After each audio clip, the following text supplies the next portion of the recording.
Visa കാലാവധി അവസാനിച്ചവർക്ക് രാജ്യം വിടാൻ അവസരമൊരുക്കി സൗദി അറേബ്യ. കാലാവധി അവസാനിച്ച ഏതു തരത്തിലുള്ള സന്ദർശന വിസക്കാർക്കും ആനുകൂല്യം പ്രയോജനപ്പെടുത്താവുന്നതാണെന്ന് സൗദി അധികൃതർ അറിയിച്ചു.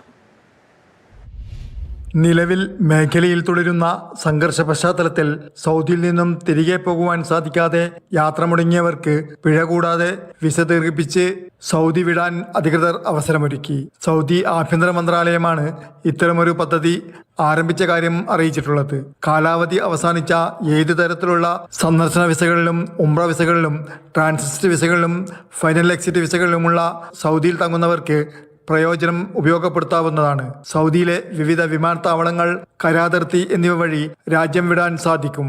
ഫെബ്രുവരി 25 മുതൽ കാലാവധി അവസാനിച്ച വിസിറ്റിംഗ് വിസകൾ ഏപ്രിൽ 18 വരെ ദീർഘിപ്പിക്കുവാനാകും. ആഭ്യന്തര മന്ത്രാലയത്തിന്റെ ഓൺലൈൻ സേവന പ്ലാറ്റ്ഫോമായ അബിഷർ വഴി നിശ്ചിത ഫീസ് അടച്ചാണ് ഇതിനായി അപേക്ഷിക്കേണ്ടത്. വിസിറ്റിംഗ് വിസക്കാരെ റിക്രൂട്ട് ചെയ്തവരാണ് അപേക്ഷ സമർപ്പിക്കേണ്ടത്.